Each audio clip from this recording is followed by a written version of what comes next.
आज हम एक केंद्रीय उपसंयोजन यौगिकों का आईपीसी नामकरण देखेंगे। Tricks of IPC nomenclature of coordination compound. तो हमको सबसे पहले संकुलों को पहचानना होगा। देखते हैं, धनायनिक संकुल, ऋणायनिक संकुल और उदासीन संकुल, ये 3 प्रकार के होते हैं। पहले हम संकुल पहचानना सीखें। देखिए, धनायनिक संकुल हम देख रहे हैं, यहाँ पे मेटल लिगेंड के बाद कोऑर्डिनेशन स्फीयर के बाद बाहर में ऊपर की ओर राइट साइड में प्लस का चिन्ह लगा हुआ है, धनायनिक संकुल है। या इस रूप में रहेंगे, ये जो कोऑर्डिनेशन स्फीयर है उसके बाहर कोई सरल ऋणायन रहेगा जिसको हमने एक से प्रदर्शित किया है। आइए उदाहरण देखें। ये देखिए, आयन के रूप में हमने लिया और उसके बाद इस उदाहरण में देख रहे हैं तो एक सरल आयन, ऋण आयन जो है सल्फेट आयन बाहर है। तो इस प्रकार का अगर सूत्र आपको लिखा मिलेगा, इस टाइप के दोनों टाइप में आप देख सकते हैं, ये धनायनिक संकुल को व्यक्त करता है। ऋणायनिक संकुल की पहचान कैसे करें? ये देखिए, इसमें कोऑर्डिनेशन स्फीयर के बाहर राइट साइड में ऊपर में ऋणायन लगा हुआ होगा या फिर ये स्थिति रहेगा, अर्थात कोऑर्डिनेशन स्फीयर के पहले कोई क्षार या क्षारीय मृदा धातु अर्थात कोई सरल धन आयन रहेंगे। उदाहरण से स्पष्ट हो जाएगा आपको। ये आयन के रूप में है और ये देख रहे हैं हम लोग कोऑर्डिनेशन स्फीयर के पहले पोटेशियम है जो कि धनावेशित सरल आयन है, ये बाहर में है। तो इस प्रकार का आपको उदाहरण मिले तो ये ऋणायनिक संकुल का उदाहरण होता है। उदासीन संकुल की पहचान कैसे करें? तो इसमें देखते हैं हम, कोऑर्डिनेशन स्फीयर के बाहर कोई भी आयनीकरण क्षेत्र नहीं रहता है, कोई आवेश नहीं रहता है।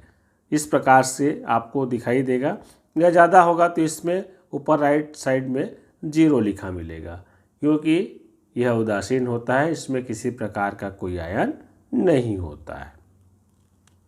ये उदाहरण है।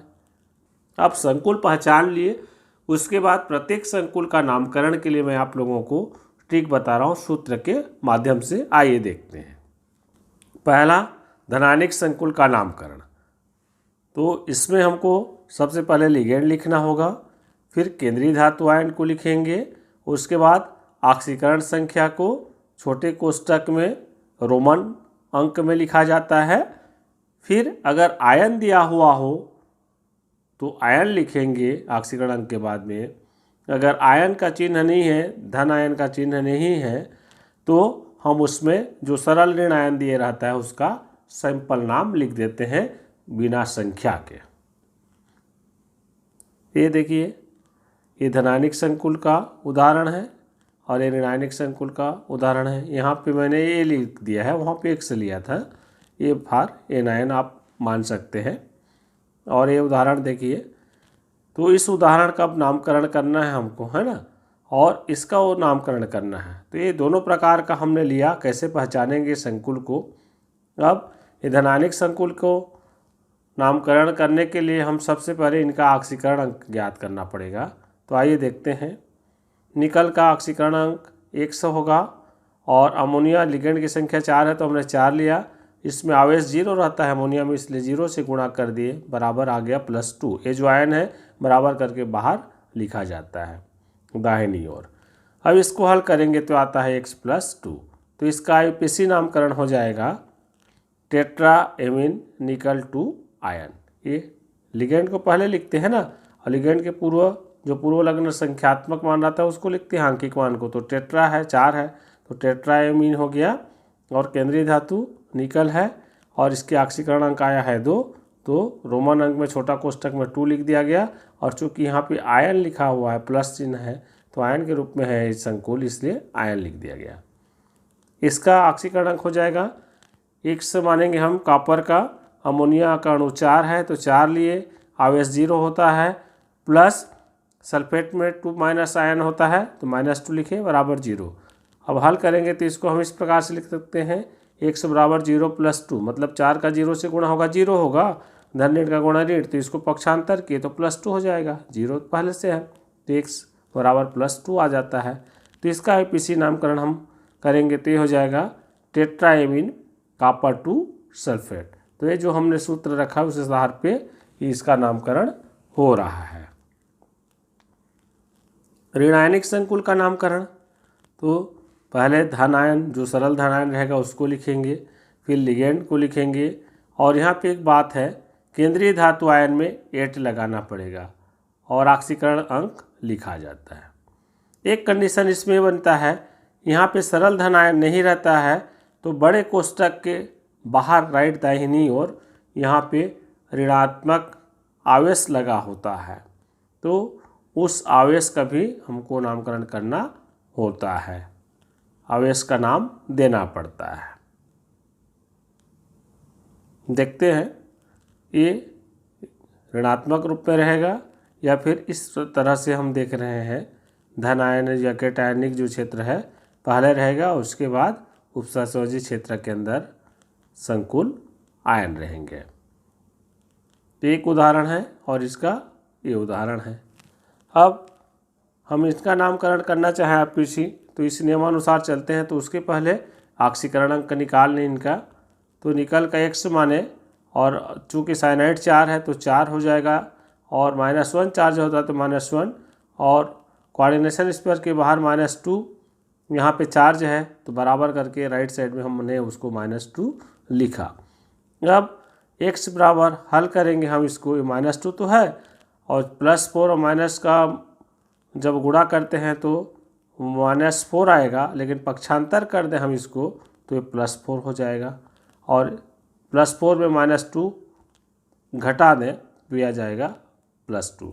तो इसका आईपीसी नामकरण हो जाएगा टेट्रासाइनिडो निकेलेट 2 आयन, टेट्रासाइनिडो निकेलेट 2 आयन। आयन इसलिए धन आयन नहीं है, सरल धन आयन, तो इसमें शुरू में नहीं लिखे, हम लिगेंड से फॉलो किए हैं। फिर इस उदाहरण में देखिए, इसका भी निकाल लेते हैं ऑक्सीकरण अंक, तो ये पोटेशियम का +1 होता है तो +1 हो गया। सिल्वर का निकालना है क्योंकि वो केंद्रीय धातु आयन है तो x मानेंगे उसको, और साइनाइड 2 है तो 2, और चूँकि साइनाइड में -1 चार्ज होता है तो -1 से हम उसको गुणा कर दें और बराबर 0। अब ये हल करेंगे तो इस प्रकार से प्राप्त हो, x बराबर 0 + 2 - 1, और ये आ जाएगा इसका x बराबर +1 आ जाएगा। तो इसका आईपीसी नामकरण करेंगे तो इस जो नियम लिखा हुआ है, चूँकि इसमें सरल धन आयन पहले है तो इसका नामकरण पहले करेंगे, तो हो जाएगा पोटेशियम, फिर लिगेंड का डाइसाइनेडो, और Ag का अर्जेंटेट, चूँकि ऑक्सीकरण 1 आया है +1 तो यहाँ पे रोमन अंक में छोटे कोष्टक के अंदर लिखा जाता है 1। तो ये हो जाएगा पोटेशियम डाइसाइनिडो अर्जेंटेट। इसके बाद उदासीन संकुल का नामकरण करें तो इसके लिए लिगेंड का नाम पहले लिखेंगे, फिर केंद्रीय धातु आयन, फिर ऑक्सीकरण संख्या। इसमें केंद्रीय धातु आयन का सामान्य नाम रहेगा, जैसे हमने ऋणायनिक संकुल में देखा 8 लगता है तो 8 विशेष है, इसीलिए संकुल को आपको पहचानना जरूरी रहेगा कि केंद्रीय धातु आयन में वहाँ 8 लगता है, बाकी जो है नियम लगभग सेम होता है। ये देखिए यहाँ पे 0 के रूप में लिखा रहेगा या फिर ऐसे ही रहेगा, इसी स्थिति में रहेगा। तो हम दोनों का उदाहरण ले लेते हैं। यहाँ पे एक कोष्टक छोटा रूप में दिखा दे रहा है, ये बड़ा कोष्टक के रूप में रहेगा। अब इनका हम नामकरण करें तो इनका पहले ऑक्सीकरण अंक निकाल लें, निकल का x माने 4 कार्बोनिल है 4, इसमें आवेश 0 होता है तो 0 से गुणा होगा, 0 आया तो इसका ऑक्सीकरण आ गया 0। अब इसका आईपीसी नामकरण करें तो लिगेंड का नाम लिखें, 4 है कार्बोनिल तो यह हो जाएगा टेट्रा कार्बोनिल और निकल 0। अब इसका ऑक्सीकरण अंक निकालें तो हम देख रहे हैं इरिडियम का 1 से होता है, 1 मानेंगे जब नहीं है तो, और 3 अमोनिया लिगेंड है तो 3, इसमें 4 0 होता है तो 0 से गुणा करेंगे, प्लस 3 क्लोरीन परमाणु है तो क्लोरीन का 3 -1 चार्ज होता है तो 1 से गुणा करेंगे बराबर 0। अब इसको हल करेंगे तो 3 का 0 से गुणा करो 0 आ जाएगा, +3 और -1 का गुणा करें -3 होगा, लेकिन पक्षांतर करें तो +3, तो इसी को 0 + 3 लिखा गया है और ये आ जाएगा +3। अब IUPAC नामकरण करें तो यहाँ पे देख रहे हैं हम लोग 2 लिगेंड हैं, तो अल्फ़ा बीटा क्रम में पहले नामकरण लेंगे उनको हम। तो एमीन पहले आएगा, इसलिए अब चूँकि 3 है इनकी जो लिगेंड की संख्या है, इसलिए हम इसको लिख देंगे ट्राईएमीन। और क्लोरीन का भी 3 है, इसलिए क्लोरो हो जाएगा। वैसे आजकल इसको क्लोरिडो लिखा जाता है। और IR का इरिडियम ऑक्सीकरण है 3। तो इस प्रकार से हम उदासीन संकुल का नामकरण भी कर सकते हैं। तो ये सामान्य नियम है। हमने अलग अलग संकुल का नामकरण कैसे करें इसके बारे में बताया, तो आपको ये आसान होगा। सबसे पहले काम आप जो है संकुल की पहचान करिए और उस संकुल के हिसाब से जो फार्मूला बताया गया है आप उसका नामकरण कर दीजिए, बिल्कुल आसान हो जाएगा। पर आपको विशेष ध्यान रखना पड़ेगा ऋणायनिक संकुल के लिए, क्योंकि ऋणायनिक संकुल में केंद्रीय धातु आयन में 8 जोड़ा जाता है, तो 8 के साथ नामकरण करते हैं।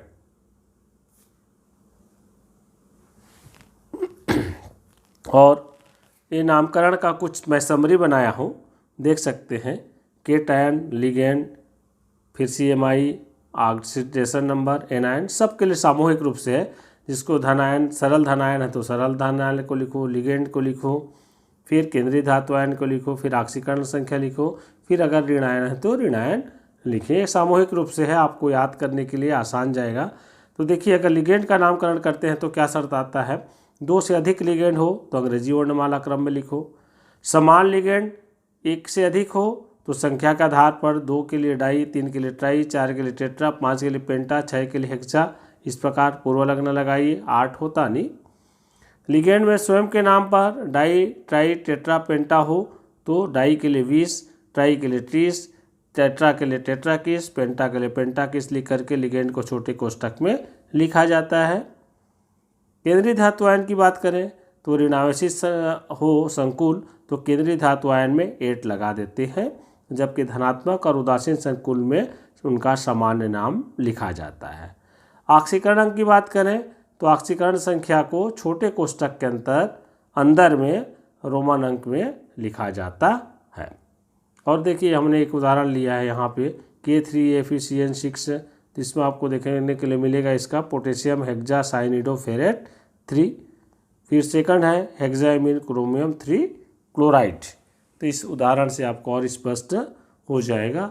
बाकी जो हमने नियम बताया उस नियम के अनुसार आपको जो है नामकरण करना है। और एक चीज़ और ध्यान देंगे आप लोग, ऋणात्मक लिगेंड होगा तो उसमें ईडो शब्द का प्रयोग किया जाता है 2004 IUPAC नियम के अनुसार। इसीलिए हम पहले क्लोरो को लिखते थे, उसको क्लोरिडो लिख रहे हैं, ब्रोमो लिखते थे, ब्रोमिडो लिख रहे हैं। तो इस नियम का पालन करते हुए आप जो है IUPAC नामकरण करिए, बिल्कुल आपको सरल लगेगा। धन्यवाद।